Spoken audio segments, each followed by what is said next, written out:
Good afternoon, everybody. It is wonderful to see you here in DC for the Alliance's 2024 National Conference on Ending Homelessness and Capitol Hill Day.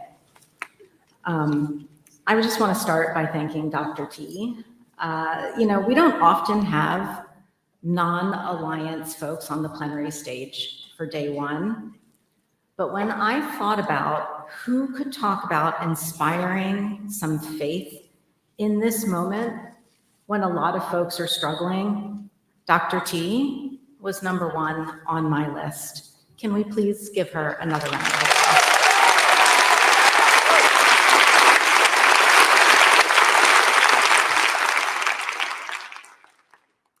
So you might have noticed we're a big crowd this time around. We are officially back to our pre-COVID number of attendees with more than 2,200 people in this room with us today. And we have a great week in store for you with a lot of sessions and opportunities to connect with the Alliance team and with each other. We also have some fantastic plenary speakers from across the country and speakers at sessions all over our workshops that are just fantastic. Our plenary speakers include CNN's Hero of the Year from 2023, Dr. Quayne Stewart, who is a veterinarian serving people and their pets living in Skid Row. We have, We have Helen Cruz, who is a resident of Grants Pass, who's been subject to the harsh local criminalization practices there. She's going to talk to us and give us her thoughts about the recent Supreme Court ruling. We have Senator Tina Smith, who's working on legislation to make serving people experiencing homelessness easier. And we have an amazing panel of some of the most successful movement builders and organizers in the nation coming to close our conference out to talk about organizing. And we have so many more of our friends and allies in this work speaking across the next 3 days. And I want to start by acknowledging something. I think for a lot of us, it's been a tough couple of weeks. And honestly, I was a little nervous about having this event so close on the heels of the Supreme Court decision on Grants Pass. I was nervous about it. But now that I'm looking out at this amazing audience, I'm grateful. I'm grateful for the timing. The Alliance team, we all know that your presence here represents a sacrifice to other places where you might be needed. And we're really grateful. We wanted to let you know that we're really grateful to have this community here this week. Thank you so much for being with us.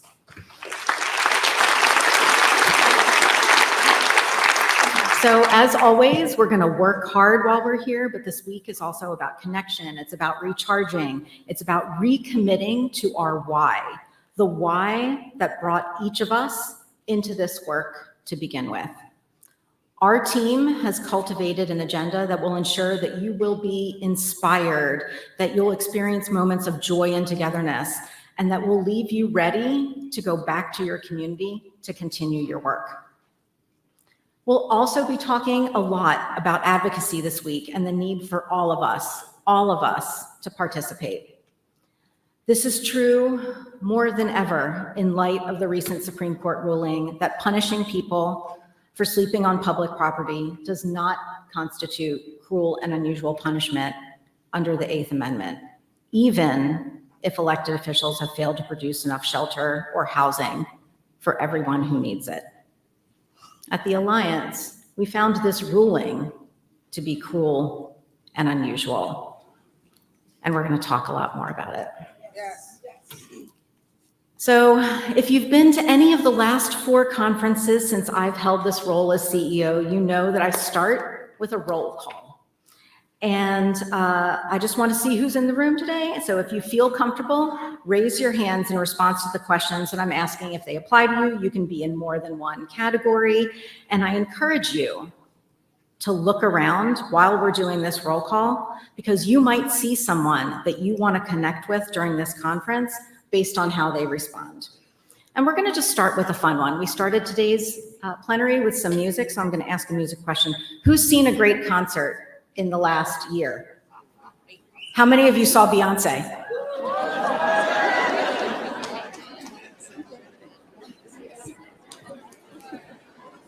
I was going to do a whole, like, what you saw, but I think we'll just leave it at Beyonce. How about that? All right.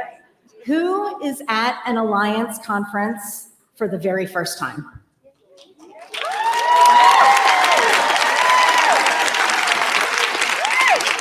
How many folks in our audience have lived experience of homelessness or housing instability or of the systems related to homelessness?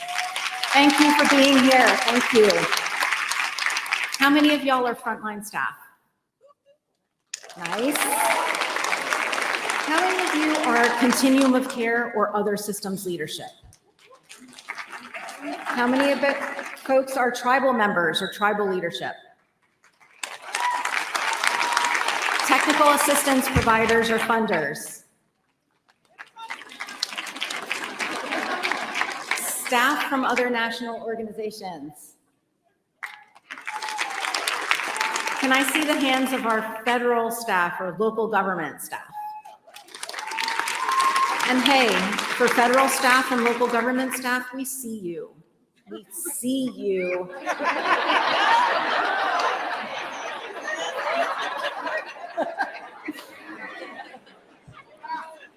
We see you.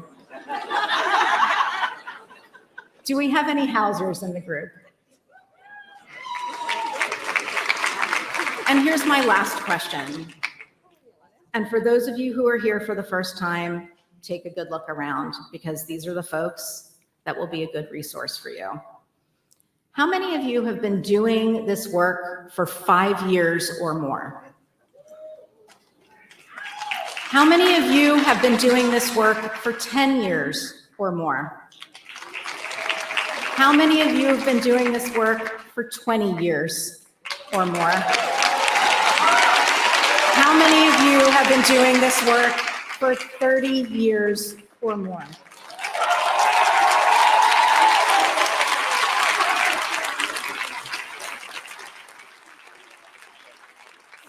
So I love doing that roll call because it illustrates in the clearest way possible to me, as I'm standing up here on the stage, and to you all in the audience, the collective power, wisdom, and positive energy in this room. Add to it the power of those watching our live stream right now, and we have the basis of movement.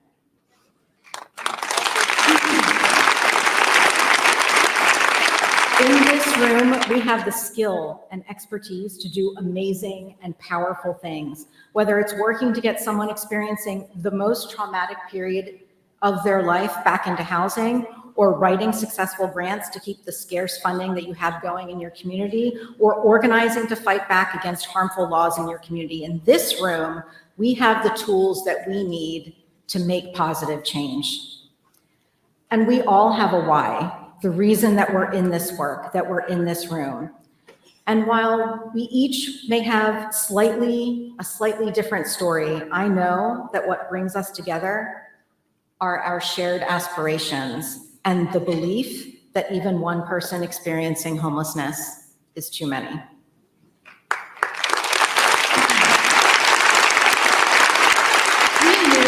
We knew coming into 2024 that it was going to be a pivotal year for us as a sector and as a movement. We have a presidential election and important elections at the local and state levels. We have powerful people taking aim at evidence-based practices and looking for ways to further marginalize people. So starting in April of 2023, the Alliance began the process of developing a strategic plan that will guide our work for at least the next 3 years. We listened to hundreds of people, many of you are in the room today, to help us understand how we should be using our unique role and skills to have the positive impact that we want. We prioritized talking and listening to people who have or are experiencing homelessness, frontline staff, and community leaders about what you need from us. We heard from federal leaders and colleagues at the local, state, and national levels. And getting clarity on what is important to us helped us show up effectively and authentically when the Supreme Court announced its decision to take up the Grants Pass case. And that clarity is preparing us for what comes next now that we know the outcome. And when it comes down to it, we at the National Alliance to End Homelessness believe, and we want you to believe 3 things. First, by working together, as Dr. T said, we can inspire faith that ending homelessness is indeed possible.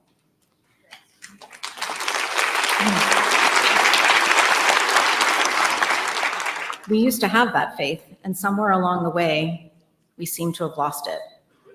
We need it back in ourselves, and we need to inspire faith in others around us. We do that by getting folks rehoused, by connecting people to the services they want and need, by preventing homelessness in the first place. We do it by talking about our work and supporting our workforce. Second, we must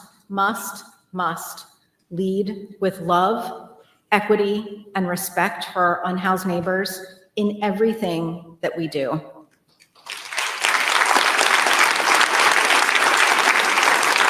That means authentic partnerships with people who've experienced homelessness and the systems that we're trying to change. It means creating community, supporting each other, and loving on the people who need it most. And third, by working together, we can bring people home.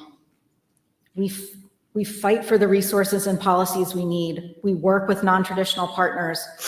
We use approaches we know work, and we try new things when we need to. That's the core of our strategic plan: inspiring faith, leading with love, bringing people home. And the plenary sessions this week each reflect one of those values. Today, as you've seen, is about inspiring faith. I can't see it from the stage, but I think there's a big faith circle up there in the ceiling. Tomorrow, we're leaning into love, and Wednesday, we are bringing people home.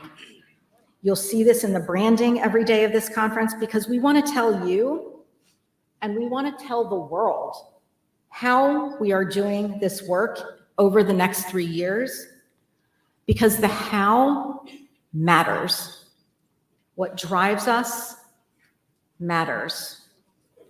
It's important to be public about it, because we need to make sure that good people with good intentions can make good choices about what they support in your communities. We need to demonstrate that we are the experts, that we know how to do this work, and that we have the skills and leadership necessary to meet the challenges of this moment.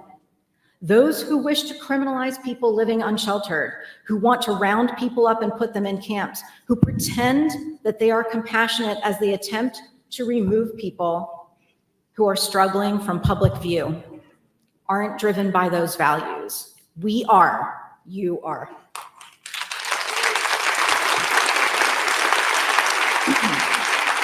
So starting today, we've made a decision to talk about those values out loud. And I know that when I am leading in a clear-eyed way with faith and love and home as my guiding values, I can see this moment in time in our history as an opportunity. Right now, we have an opportunity to harness the nation's attention about homelessness, about housing affordability, about economic inequity, about systemic racism, into something positive and powerful that will move us towards the future that we all want, a future where everyone has safe and affordable housing and the services that they want and need. Right now, we have an opportunity to create a bigger tent, to create new partnerships and to expand our network of advocates and sectors who care about this mission and who see this mission as their mission too. Right now, we have an opportunity to do what we've been saying we need to do for years, to meaningfully and authentically engage people with lived expertise as partners, not tokens, in the development of a better path.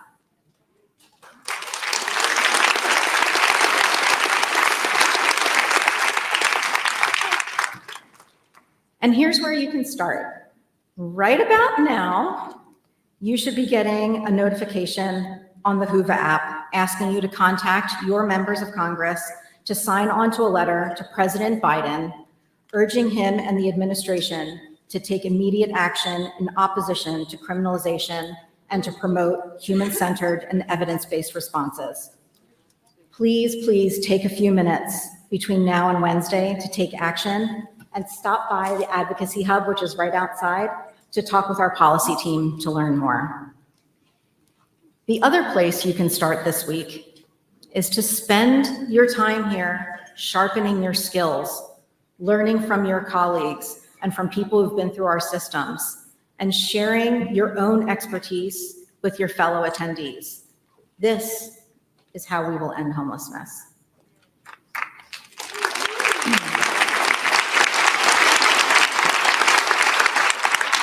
So do I have any Jeopardy fans in the room? Folks watch Jeopardy? Did anyone here catch Jeopardy the other night? The other night, there was a clue about homelessness, about the National Alliance to End Homelessness, to be specific. Is it up on the screen? Yeah. I had to check with our team to make sure it was real. I thought that maybe we made it up, but it's real. But what this clue tells me is that homelessness and housing instability are in the public discourse in a way that we have not seen before, because everyone sees that the rent is too damn high in America.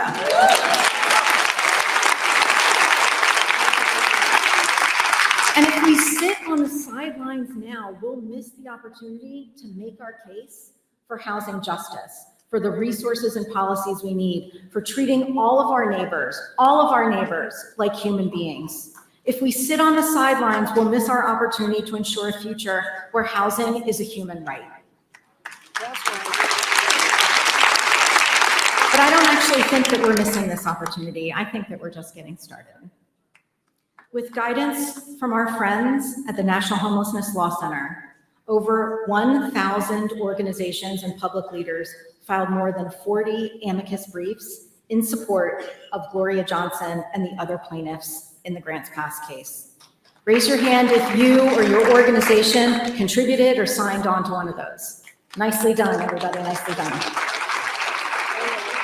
And a lot of you were here with us in Washington or participating in rallies in your own communities on the day that the Supreme Court heard oral arguments. And if you weren't, it's likely because you were busy leading in your community and serving people on the front lines to get folks rehoused. Right now, we need advocacy and impact. We need voices and skills. We need all of it. And I think that these are the moments that are defining this field. The moments when we come together for a common purpose. The moments when we come together to fight for the resources that frontline staff need to get folks housed. The moments we use our collective voice to push for real solutions at the local, state, and national levels. A few minutes ago, I talked about how we plan to approach our work over the next 3 years and the values that are going to drive us. And now I want to take just a minute to talk about what our work will be. Because we need long-term solutions, and we also need interim strategies while we pursue those solutions. We need to help people now while we are building the path towards justice. Our new strategic plan includes 4 focus areas and covers all aspects of the Alliance's work. The first area of focus is lived experience and equity. This means that we will embed lived expertise and equity practices throughout our internal and external facing initiatives, because we know that if we don't, BIPOC communities will suffer even greater disproportionality than they do already. The second area is organizational culture and capacity. This means that we are building an intentional organizational culture and expanding our capacity so that the initiatives we implement are sustainable over time. The fact that we are publicly leading with our values of faith, love, and home for this conference is a reflection of the internal culture that we are building at the Alliance. The third area is the Alliance's bread and butter, the things that you know us best for: policy, practice, and research. This means that we're pushing a bold, evidence-based policy and legislative agenda that will include short-term reforms for what we need right now and a long-term vision for transformative and justice-oriented change. And for those of you on the front lines of this work, it also means that we'll continue to ensure that you have the support that you need to serve people experiencing homelessness with practices grounded in evidence. That includes our commitment to a stable and compensated workforce.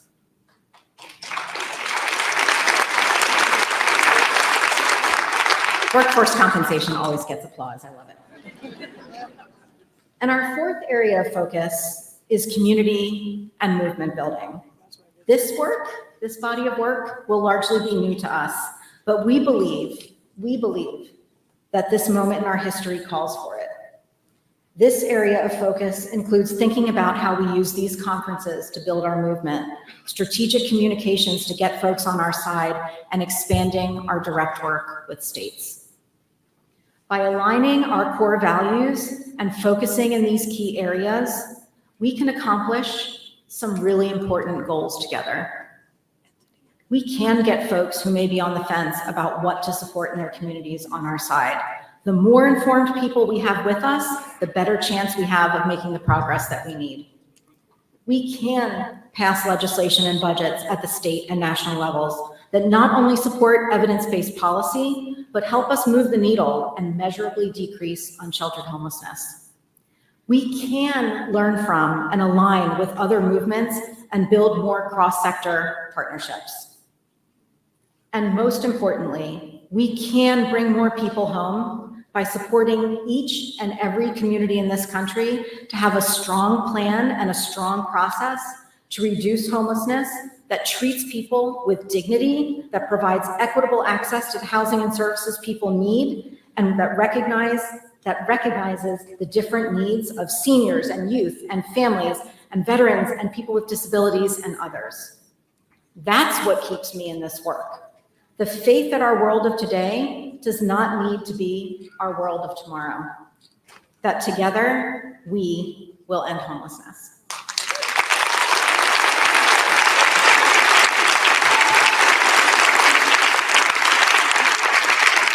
And some of y'all, some communities, are already seeing declines. Are you ready? You know what I'm about to do, right? I'm about to do shout outs. I want to call out some of the bright spots that we've seen so far in the 2024 point in time count data that's been released locally. Anybody here from Spokane, Washington? Any Washington folks? Well, we'll clap for them anyway. Spokane, Washington reported a 15% decline in homelessness in 2024. That included a 54% decrease in unsheltered homelessness. Alameda County, anybody from Alameda County? Alameda County, California reported a 3% decrease in homelessness and an 11% decrease in unsheltered homelessness. And within Alameda County, the city of Berkeley reduced unsheltered homelessness by 45%. Dallas and Collin counties in Texas, you hear? Reported a 19% decrease in homelessness and a 24% decrease in unsheltered homelessness. Napa County, California reported an 18% decrease in homelessness and a 42% decrease in unsheltered homelessness. Where are my people from LA? For the first time in 6 years, the Los Angeles Continuum of Care reported a decline of 5% in unsheltered homelessness countywide. But yes, hold on, it gets better. The city of LA reported a nearly 10.5% decline in unsheltered homelessness.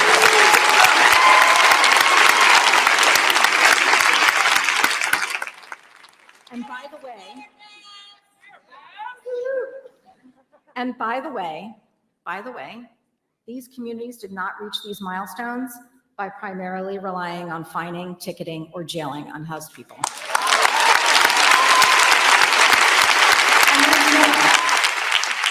Indiana and Arizona successfully beat back Cicero-backed legislation in their states. Do I have any of y'all here? And I'm going to end these shout outs with a special shout out to the state of Oregon, where lawmakers proactively passed a law in 2021 that requires cities to establish policies that allow unhoused people to occupy public property if no alternative shelter exists. And the irony of this is that despite the ruling of the Supreme Court, Grants Pass still has to abide by their state law.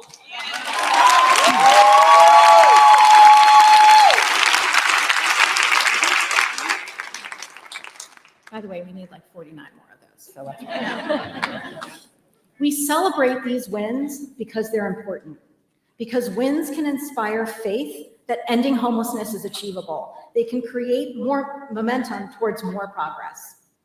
But we all know that this is really hard, and it might get harder. Climate change is adversely impacting unsheltered people and the already tight housing market. People of color, people with disabilities, LGBTQ people, and others are being marginalized by the very systems that should be serving them. The backlash against equity and inclusion practices is real and makes this work even more challenging.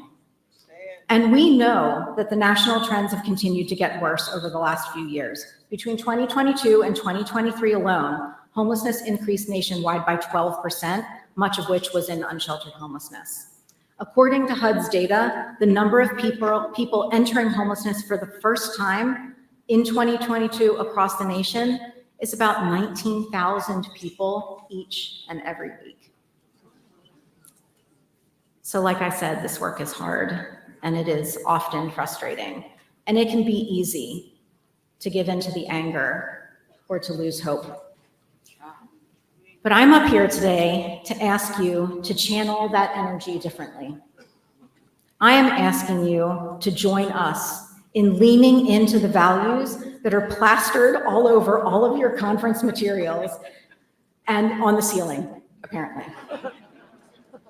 Intentionally inspire faith within your community that homelessness is solvable. Intentionally lead with love, equity, and respect. And intentionally bring people home by following best practices and trying new things when you need to.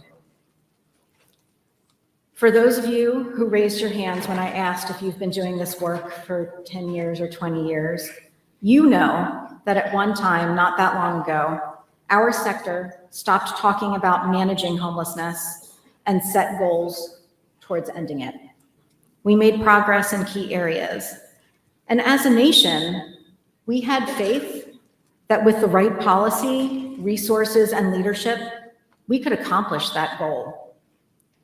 We must restore faith in our systems, in our people, in the evidence-based approaches that work when they're funded at scale. But how do we do that? So for those of you who were in San Francisco in March or watched it online, you might remember that I talked a little bit about the wisdom that was shared with me by my uncle, my Tio Mario, who had just recently passed away before that conference. I think it's worth repeating here, even if you've heard me say it before. His advice to me and to other leaders was to stay unified, never lose our joy, and fight for what we believe, even in the most challenging of circumstances. And I think that translates into concrete actions. Be clear about the values that drive us in this work. You can't get any more clear than inspiring faith, leading with love, and bringing people home. Center and hire people closest to the problem that we seek to solve. Stay true to the policy and practices that work. Keep supporting programs that work in your communities and maintain fidelity to the evidence-based models that act as the foundation of our ability to get folks into housing. Innovate and try new things to address new or emerging challenges. Educate and communicate with people, not just the people who agree with us, but people outside of our circles who need better information to know what and who they support. By acting as ambassadors for this work with the people in your local communities, including your local leaders and your members of Congress, you all can make a huge, huge difference. You all are the most effective messengers that we have, and this is the year that we need your voice the the most. Join our advocacy networks and support local and national efforts to combat policies and laws that criminalize people, and help us push for increased investments by federal and state government in housing that is affordable for all people with extremely low incomes and the services that people need. Support our workforce. And lastly, listen to, learn from, and support each other. And what the Alliance needs from you, the folks in this audience, is partnership. You all need to make sure that we're doing everything that we can to meet the needs of people experiencing homelessness and the people who serve them across this country. I hope that this week you all will feel unified, that you'll find your joy, and that you'll walk away on Wednesday with the tools to fight for what you believe in.